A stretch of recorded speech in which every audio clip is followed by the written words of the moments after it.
Kali ini saya bercerita mengenai pendamping gaib, pendamping mistis. Ini yang versi Batak punya ya. Jadi saya jelaskan dulu sedikit. Pendamping mistis ini sumbernya secara umum ada 3. Yang pertama, hasil daripada ritual ataupun benda pusaka ajimat-ajimat. Yang kedua, diikuti oleh makhluk halus. Biasa ini terjadi ketika sudah memiliki umur 20 tahun ke atas, dan biasa dia mengalami sakit, bingung, linglung karena dia diikuti. Yang ketiga, didampingi leluhur. Kalau didampingi leluhur jelas tidak tiba-tiba setelah berumur, tapi dari kita janin dia sudah ada di samping daripada ibu kita, dan kita dari lahir kita sudah diikuti. Itulah yang didampingi leluhur. Jadi agar dapat membedakan yang 3 ini, lalu saya jelaskan pendamping leluhur itu seperti apa agar tidak salah tanggap. Didampingi leluhur bukan itu arwah leluhur yang di samping kita menemani kita, bukan hantunya. Arwah leluhur itu sudah beda alam dengan kita. Lalu itu siapa? Itu adalah sahala daripada opung kita atau spiritualnya dari opung kita.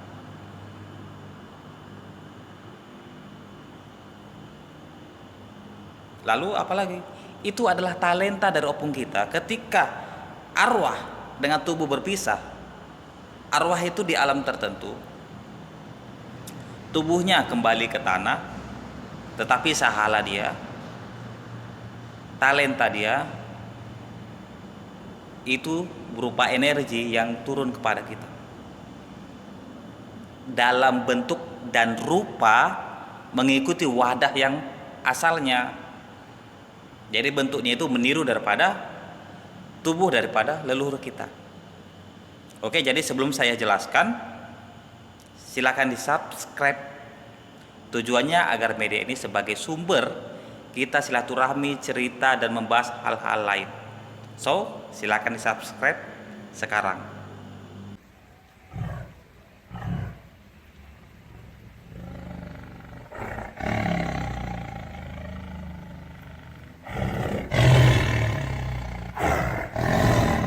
Silahkan di like, di subscribe, bunyikan lonceng bel, dan di share. Oke guys, jadi ini adalah ciri-ciri dari orang yang ditemani leluhur. Ingat ya, dibedakan yang 3 tadi. Hasil dari ritual.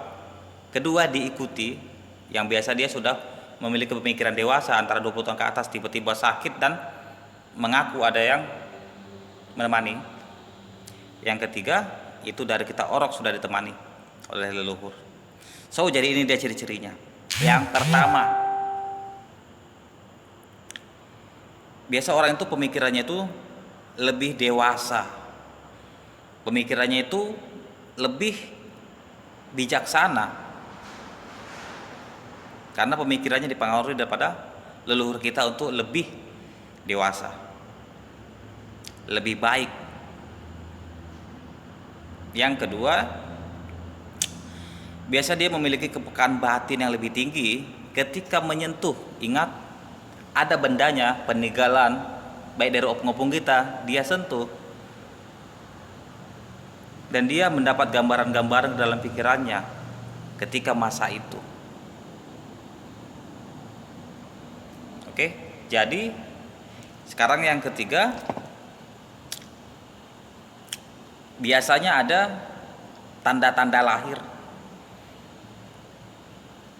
Ada banyak macam tanda-tanda lahir sebagai ciri-ciri bahwa dia didongani akal leluhur. Contohnya, mungkin banyak yang punya. Tanpa menyadarinya, dia memiliki ciri-cirinya. Salah satu seperti ini, dia memiliki tanda lahir.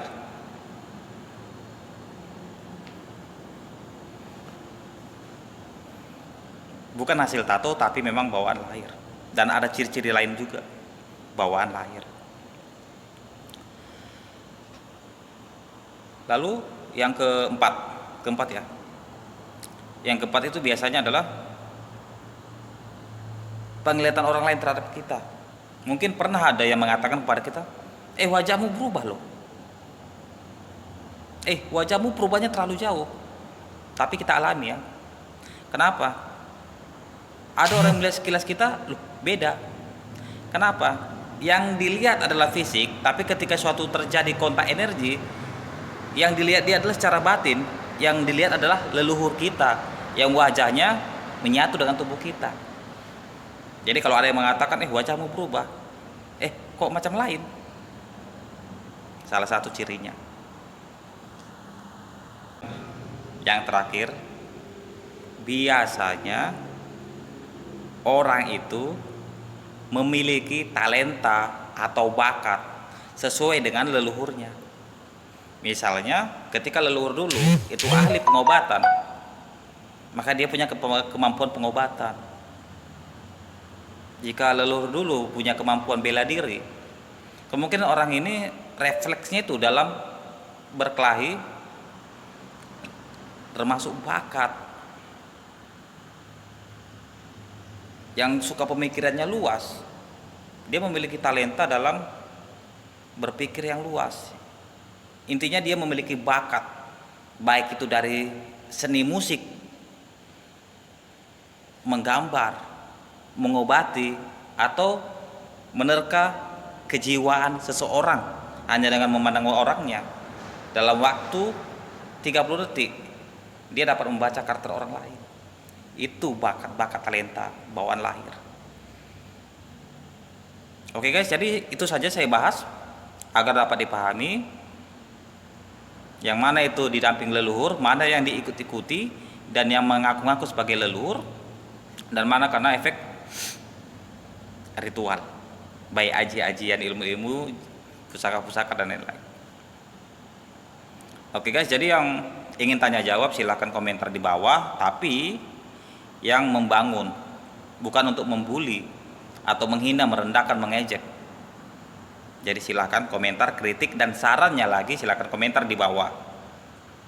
Dan yang belum subscribe tadi, belum sempat, silahkan subscribe sekarang agar channel ini bermanfaat buat sesama.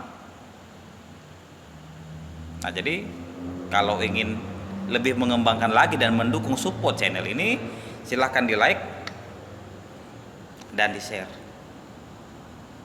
Dan yang punya pertanyaan silahkan juga di bawah. Kalau saya ada waktu, saya memahaminya, saya akan buat video seperti ini untuk menjawabnya. Oke, sekian dulu. Silahkan dilakukan apapun yang dilakukan. Horas.